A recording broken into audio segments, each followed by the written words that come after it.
we all laugh about how funny it's going to be to watch Kevin McCarthy kind of manage this conference with just a handful of votes. She had like a 3-vote majority for a lot of this, and it wasn't even that funny. It was just like, just had everybody in line. Here's another interesting thing. So Hakeem Jeffries is set to, it looks like, we'll get into this, but is set to... You want to move to Hakeem Jeffries and the Democrats? Yeah, let's talk about Hakeem Jeffries. So we can put B, I think this is B4 up on the screen. It's a tweet from Jake Sherman of Punchbowl. Clyburn ends up assistant Democrat leader. This is all, again, like with all of these sort of dominoes falling, this is an earthquake in Democratic politics. This is a huge shakeup. Steny Hoyer, Nancy Pelosi's longtime love-hate relationship with Steny Hoyer goes back years and years. They dated. They went on a date in the 1950s. You couldn't write it. They interned for the same senator, Maryland senator. You couldn't write that stuff. Yeah, both Marylanders. And they have been a little hostile to each other since then. He was elected in like 81. She was elected in 87. And she was always sort of usurping him. Yeah. Right. And this goes back decades. Love to know what happened on the date because she's. You should have asked her about that. Well, hopefully I'll get another interview. Good. Well, that's your first But question. she doesn't answer. She does not entertain questions about that. Yeah, I'm sure she doesn't. But so all that is to say, Hakeem Jeffries is she won't even confirm that a date happened. That's like that's just Washington lore.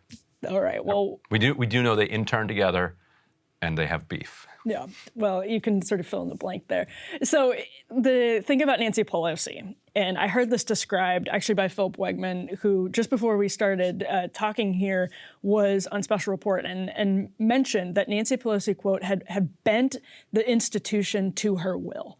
And coming in, when you have new leadership coming in, they saw what Nancy Pelosi has done in the House over the last half decade, just this most recent this most recent tenure of Speaker. And she absolutely has bent the institution to her will. She got rid of the motion to vacate, which is very controversial among Republicans right now. Recommit, right? Vacate is the one that almost got Boehner. She got rid of the motion to vacate? Yeah, and so I thought Republicans were trying to get rid of that. Republicans are trying to bring it back. Right. Okay. And so, yeah, she booted people off committees, which Republicans see as a huge red line. Yeah. And the question they're going to do it themselves. Does Hakeem Jeffries, and this is, by the way, coming from Nancy Pelosi, who is a little bit of both Baltimore Democrat and San Francisco liberal, and who did put a lot of muscle into the January 6th committees and sort of neutering Trump's Republican Party over the last half decade. So does Hakeem Jeffries step into this vacuum, should this election go through as people expect it to? Does he step into this vacuum having learned from Nancy Pelosi? And Nancy Pelosi is going to remain in Congress, she said today. Another thing people didn't know whether would be the case. What's their relationship like? One thing that Pelosi has not been good at has been grooming, and this is probably intentional, but grooming successors. Like Rahm Emanuel stepped aside. Now I'm not saying I wanted these successors to take over. Right. Rahm Emanuel was somebody who he wanted to be Speaker of the House. He gave up and left. Chris Van Hollen wanted to be Speaker. He gave up and went to the Senate. Tons of them just they're like, what, these people aren't going anywhere. So I'm just getting out of here. And so Hakeem is a relative latecomer on the scene here. 10 years into Congress, 52 years old.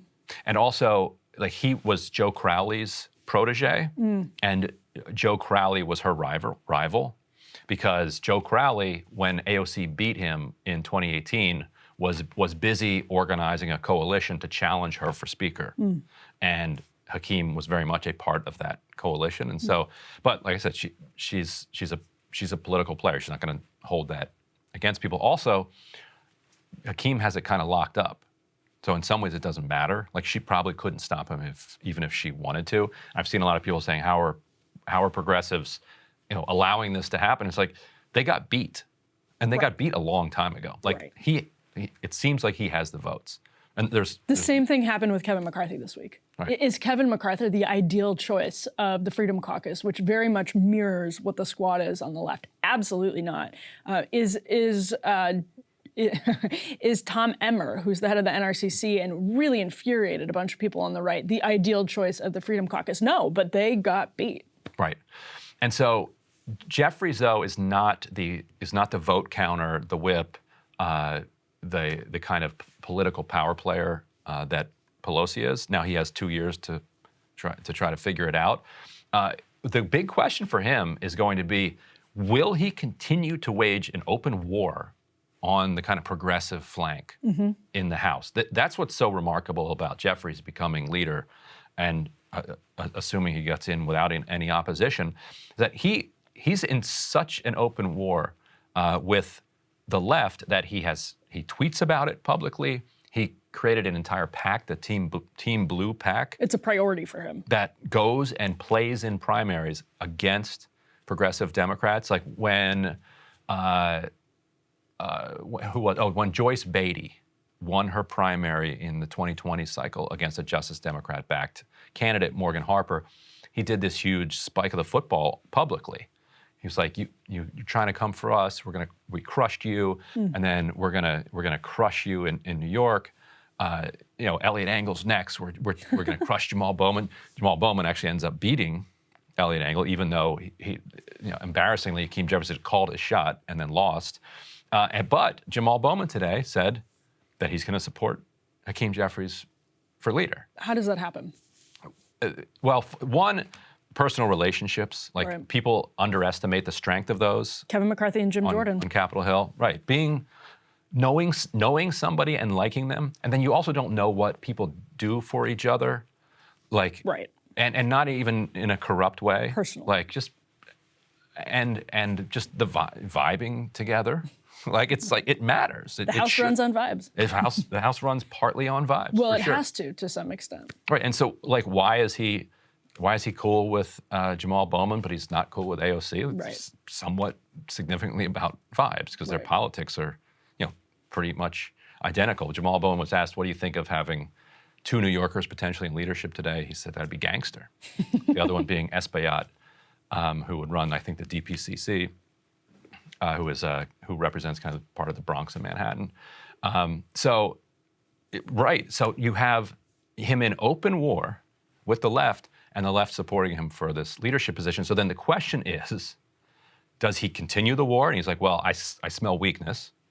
How pathetic is this? I openly fight them and they still won't stand up to me, so I might as well just steamroll them. Or does he say, I'm at the top now, I have to behave differently? Like I run this this entire party, and if I want to be speaker, I need everybody pulling together. That's what I'm so curious about, because that's what Nancy Pelosi and Kevin McCarthy actually both have. And Nancy Pelosi has it unlike anybody else, right? Like she really is, in the history of American politics, one of the people who has been able to combine the power of the establishment with doing favors for Right. the base and for the activist wing and the ideological wing of her party when she can and when she knew she had to. That's not to say Nancy Pelosi is some sort of like virtuous beacon of, progressive charity. Like her relationship with Ilhan Omar is a good example. Perfect Like she example. calls her immediately after she wins. Omar's like, I need a change in the House rules so that I can wear a head covering on the floor. Otherwise, I won't be able to go onto the floor. She's like, I got it for you. She called her every week up until the election. She's like, I'm going to get this done. Boom. She gets that done. And then when she was getting in trouble for the Benjamins and for the other stuff, she would call her and say, look, we're going to put out a statement. I know where your heart is. Here's my advice on how you can stop getting caught up in your own axles like this. Right. Don't take it personally, what we're going to put out. And then when Trump came after her, she called Omar and invited her on a trip to Ghana, if you remember this. They went, Pelosi and Omar and then a handful of others, and spends time with her. And so then when people are coming to Omar and saying, we need to overthrow Pelosi, or you need to challenge her on this, she's like, we went to Ghana. She's like, she's had my back when people have been coming after me. Yeah. Well, yeah, and to some extent, you're right. Like, vibes is sort of a pejorative in this context, but really, truly, like, it matters who people think that they can get the most out of. So, right. And if you want to bring stuff back to Minneapolis, exactly, having her on your side. Kevin McCarthy and Jim Jordan, Jim Jordan sees Kevin McCarthy. They have a good relationship. Kevin McCarthy sees Jim Jordan as someone who can just be an absolute bulldog on the Oversight Committee. This is back in 2018. And Jim Jordan says, well, if I have a good relationship with Kevin McCarthy, that's good for the whole Freedom Caucus. Now, that causes internal quibbling, but is Hakeem Jeffries going to be somebody who steps into these massive shoes of Nancy Pelosi, this legacy, and says, what I'm going to do is stop prioritizing my attempt to quash the squad and the progressive movement and recognize that in order to advance the power of the party as a whole, it's a give and take, which is that's a pivot from somebody whose priority is doing the opposite. And he's going to be pressured to stay the course because he's extremely tied in with AIPAC and with the pro-Israel lobby here in the United States, which their number one priority seems to be to annihilate the left wing of the Democratic Party. That is such a good point. And he has worked in coordination with them against Summer Lee, against Donna Edwards, against others. It's a fault line that when you elevate him to this massive position of leadership could rupture into, create a crater. Yeah, but the left wing of the Democratic Party is so small. It'd be like a pothole. I don't know. I mean, small, but AOC is extremely high profile and influential, as is Ilhan Omar. Rashida Tlaib is also very high profile and influential. And we could do an entire segment on how Rashida Tlaib kind of got boxed out and have that conversation too. But we've been talking for a long time. Indeed. So. Hey guys, ready or not, 2024 is fully upon us now, and Sagar and I have been brainstorming ways that we can really up our game for this critical election. Yeah, we rely on our premium subs to expand our coverage, to add staff, to upgrade the studio. We just want to give you the best independent coverage of this election, which is possible. So if you can help us out, become a premium subscriber today, breakingpoints.com, or the link is down here in the description video. It really means the world to us, and if you like what we're all about, this is the best possible way to keep us 100% independent, working only for you.